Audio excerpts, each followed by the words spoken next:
Well, welcome everyone. We are so excited to speak with you today, the Cooldown, where we're going to be talking about, key reflections and announcements from Ignite. I'm Michael Heath and joined by Son Husseinov. We are actually working together, and yeah, we both attended Microsoft Ignite. So many great updates or announcements were made, and we are so excited to share some of them with you. well, speaking of Cooldown, just coming off the holidays here, Thanksgiving. How was your Thanksgiving, Rofson? I need to cool down from all that food I ate. But Yeah, so man, it's been fantastic, but I'll keep eating, man. I have 2 more days. right, we got a long journey ahead here. So what are we going to hop into?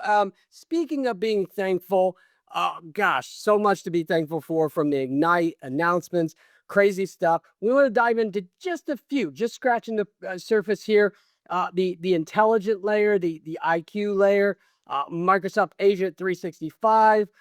So Agent 365 tools. We got some Foundry now, Microsoft Foundry. Agents is MCP, just to name a few. But I want to kick something off here. This was said, Robson, a statement that really stuck with me.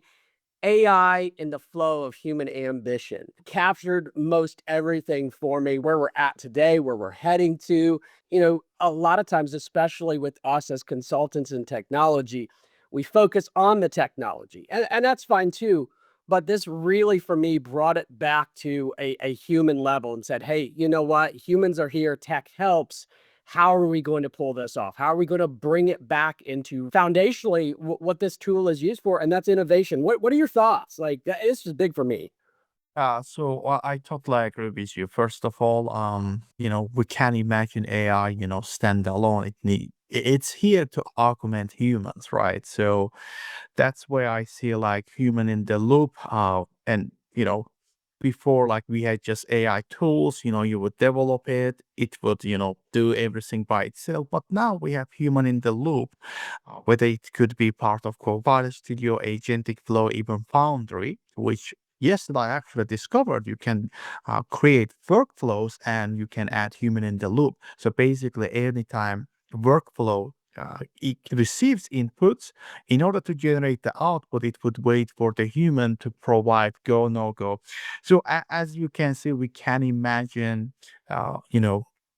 technology without human, collaboration. So I think it's very exciting time. Yeah, I mean, and what you just mentioned there, man, that kind of went through the airwaves, kind of just flew by too. The fact that we now have the ability to sort of pause, gather more information from the user, then make a decision, and that sort of tails right into this IQ layer, this intelligent layer. It was announced at Work IQ. Actually, CEO from LinkedIn announced this, which I thought was interesting. And let's be honest, no AI tool right now is the silver bullet. There's pros and cons of every tool, but with Copilot, I think like what I view is sort of lacking at times was that cohesive network of knowledge. You think about LinkedIn and all the data that it holds. And what is LinkedIn? Really, it knows you on a professional level, who you are, who you're connected with. And so I thought it was interesting that he delivers this because that's where we're headed. So we talk about this intelligent layer, which is Work IQ, Fabric IQ, Foundry IQ, and I'll focus on the Work IQ part here. It truly is about using the data that it has, the memory, the relevance of everything, and making inference of all that data. And it's truly remarkable. If we think about where Copilot was and where it's headed before work, you have isolated experiences within these Microsoft 365 apps. In other words, if I ask Word, create this document for me, it's going to take everything that I give it inside that app and do something with it. Now, I could give it information from a Teams meeting I had or an Outlook message that I had earlier in the day, but otherwise, it's just going to use the particular Word Copilot orchestrator and do the thing. And it'll use Graph API, and if it has connectors, great. If we're building something outside of context, but mainly it's going to be app context, and that runs through LLM, Graph, Microsoft Graph, and then it gives us our data, our outcome. Now you think about this particular work IQ layer where it's using these three pillars, the data, the memory, the inference. It's taking that particular experience, but now it's starting to look at, oh, what are the recent documents and meetings and threads and your work patterns and preferences and your collaborators and roles. I worked with Robson. Oh, hey, what did he have to say about this? What are the agents and tools that are relevant for this process? This is huge. Exactly. Yeah, 100% because and also, first of all, it's spot on, Michael. And here, maybe it would be little, we need some clarification as well, because we used to hear like, okay, M365 Copilot has access to Microsoft Graph, right? That's still true. But Microsoft Graph just connects to your raw data. That's not the intelligence, right? So intelligence would be, this is an Oxam. This is how it works. Besides having access to my raw data like Outlook, MS Teams, Calendar, etc. But now it would develop that intelligence using all this data. So now we have data, there is Rapsan, and between Rapsan and data, there is also intelligence layer. That's where Copilot can get super intelligent. I think this was extremely, this was one of my favorite, announcements. The other thing here, Foundry just announced as well, memory. So we know that agent memory falls into two categories: short term, long term. Short term is happening during any session, every session, right? You kick off the session, you interact, and the memory is gone once you're done with the session. And long term memory is your knowledge, your tools, etc. But now with Foundry, every time you interact with the Foundry agent, it would develop that memory. So imagine like a shopping agent that it would develop intelligence for Michael, and when anytime Michael would come back, it would know that what's Michael's preferences. Of course, this is managed. That means that you need to enable that. It's not by default, but I think this is mind blowing. I mean, look where we are heading. Let's use the cooking analogy here, since we've all been in the kitchen quite a bit here. Before intelligence layer, you have raw ingredients. You mentioned it, right? You had to give Copilot own grounding logic, own context, indexing a RAG. If that's like, that's it. Like, you have to provide a lot of this, and again, it's very isolated.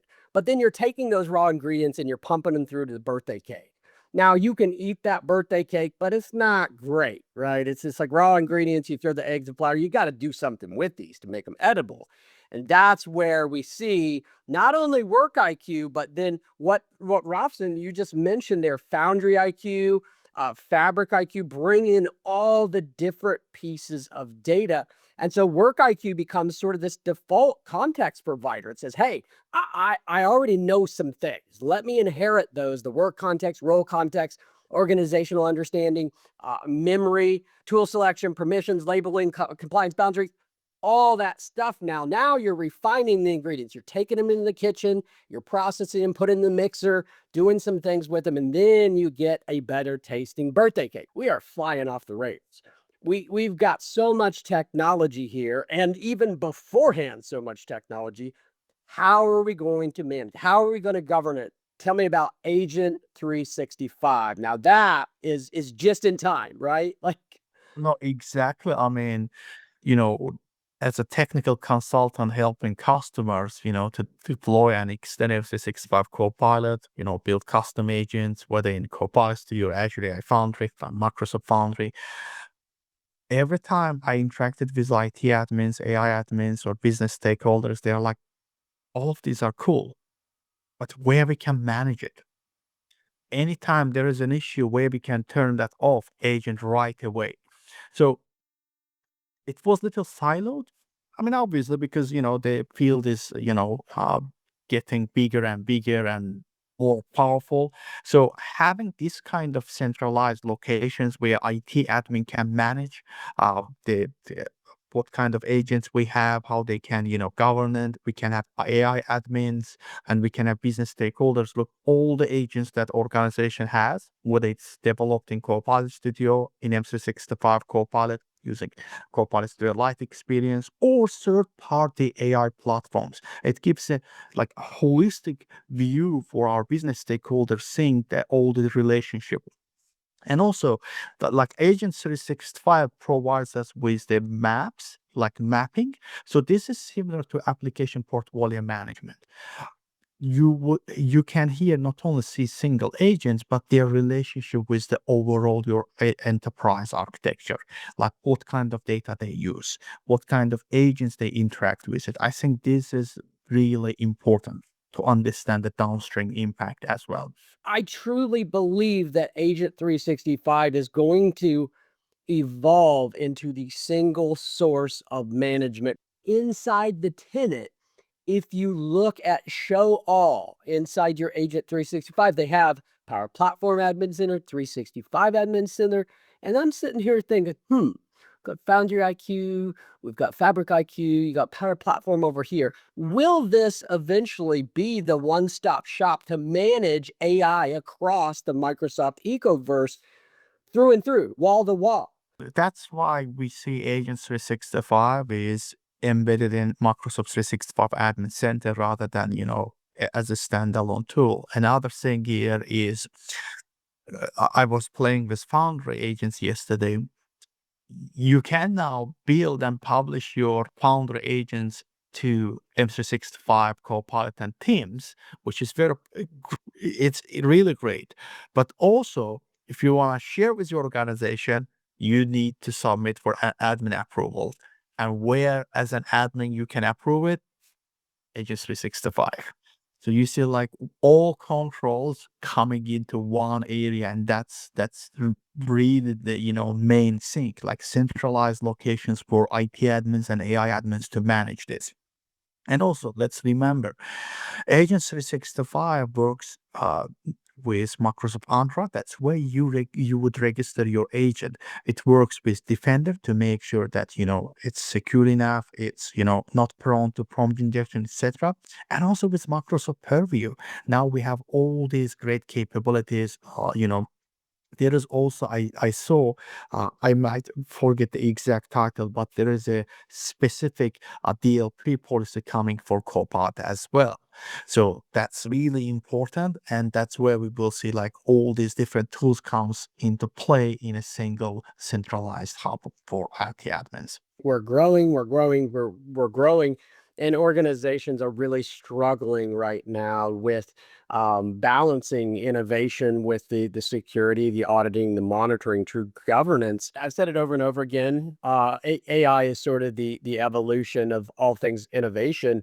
And the idea here is, how can we encourage this innovation? How can we encourage experimentation, impact? And we're not just talking about IT, we're talking about end users, bridging the gap to IT and OT.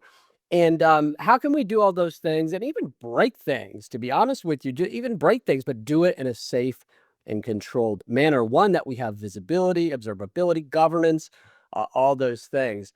It's interesting. You and I both attended a session, agents as MCP servers. And by the way, I'm still waiting for my PowerPoint MCP server. Looks like I'm going to have to create that on my own, but this was an incredible session. The challenge right now, let's say, even prior to MCP, you had to, configure each APIs, connectors as a standalone, tool in Copilot Studio or any AI development platform, right? That's super challenging. What if we want to develop similar kind of agent? Do we need to do everything, how we did for the first time? No, that's where MCP comes into play. So, you know, we have this concept of MCP servers, and within MCP servers, we can, have multiple tools, resources, prompts, and we can just connect our agent, which gonna be the client app, to use those resources. But now say we have agent with all these capabilities. Registering this as an MCP gives us another capability. Now we can just easily, uh, export that, easily connect that to other agents. So I think like idea itself, like, by the way, I heard a lot MCP updates. So I think like how we said that 2025 it's gonna be agentic era. I think 2026 will be both agentic and MCP era, because now we have so many tools, but managing them inside MCP servers will be far more effective than managing them as a standalone connector. We're getting bombarded, and I think we're going to see that with agent. We probably already are, where somebody's like, "Hey, I need an agent for this. I need an agent for this." Well, who's going to build that? Truly, this is for the mass to develop, but that's not going to happen right away. Or if it happens, it's going to be in pretty chaotic. So the IT teams, the development teams, are even non-traditional development teams are going to feel this, and we're going to reach a point where it's like, oh gosh, I can't keep up with innovation. We this is a valid use case. I need to deliver this, but I don't know. So if we think about data, this happens frequently where people like, I need a dashboard for this. I need a report for this. Well, at some point in time, you reach critical mass and you can't deliver. So what happens?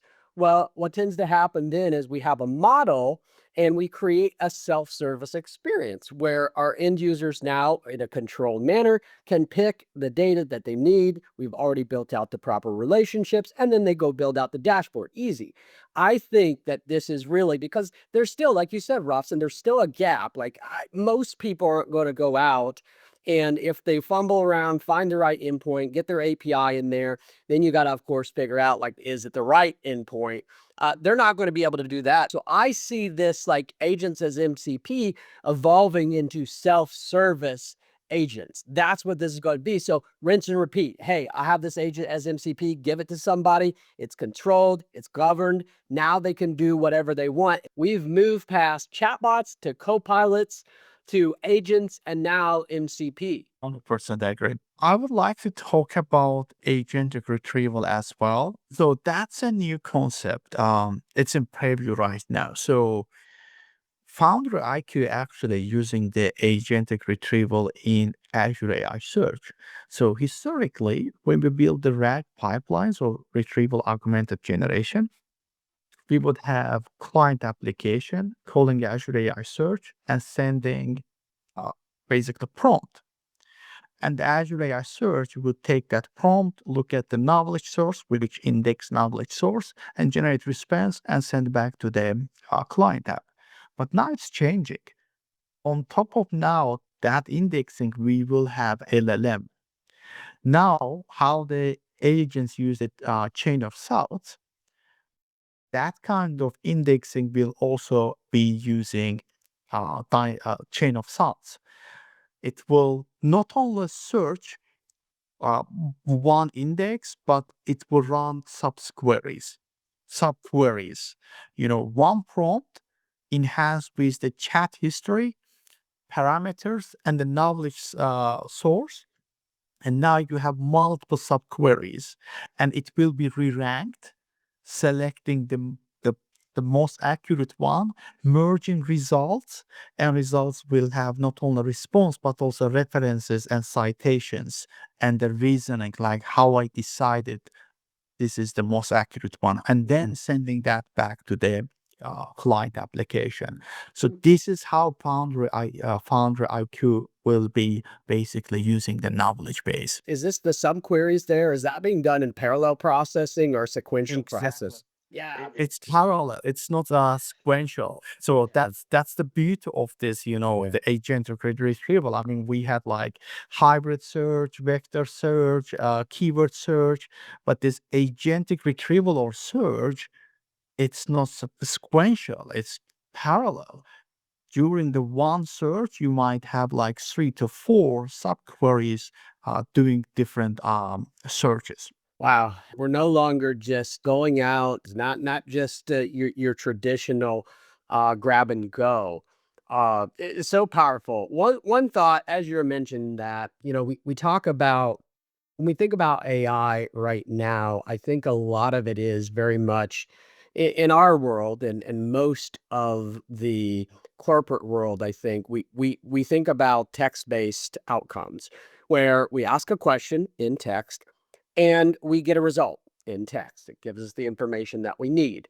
Not always, but most of the time. And I thought one of the announcements there, I wasn't going to talk about this, but but I think it's important, is the inclusion of Sora 2 models into Copilot. Now, that may not be big for most. You may say, well, that's great. We've got a powerful new model for creating video in Copilot. Fair, fair. What I see though is this is a strategic move from Microsoft. What we're really looking at is, okay, you've got a tool here that's very much catering to the business end user. It's fine. But as I mentioned in a previous post, I met a man by the name of Eric Archer a few years back at an AI conference in Boston. And his whole business is built off of creating media with AI. And so I think this is very much a strategic move to say, okay, hey, how can we cater now to the filmmaker, the composer, the multimedia producer? And so I think what we're going to start to see is a shift and in multimodal response to really cater, really give us some solid tools to be able to create those things, not just for the business end user, but the media professional as well. So I thought that was extremely powerful, Robson. I agree. 100% agree. I mean, that's a huge industry, right? We can't ignore that. So, no, I'm glad that you brought that up. All right. So final thoughts. I mean, like key takeaways for me, governance is going to be foundational for agent development. And finally, we have all the tools we need. Yeah. Second, for me, is the MCP integration with the agentic apps. It's gonna be really, really important. And third one is for me is the intelligence layer. And you mentioned work IQ, Foundry IQ, and Fabric IQ. By the way, I'm still wrapping my head around Fabric IQ. And the Um, but like all these three things will enable us as an architects, developers, or makers, or even end users to get the most out of agentic systems. For me, it's no surprise this intelligent layer is a massive advancement. But to your point, we have a lot of unknowns. Like I want to see exactly what's happening in the back end. How does it retain them? Well, what does the memory look like? And then it's if it's going to use more data, then okay, what about data hygiene now? So it's funny because when we got Copilot, we said, oh no, it's not going to create any new problems per se. It does some, but it is shining a spotlight on some of the issues that we've had. So that was the first issue. Now we're bringing in more data. So what does it look like to ensure, is it Agent 365? Is it some other tool? Like, how does that orchestrate it?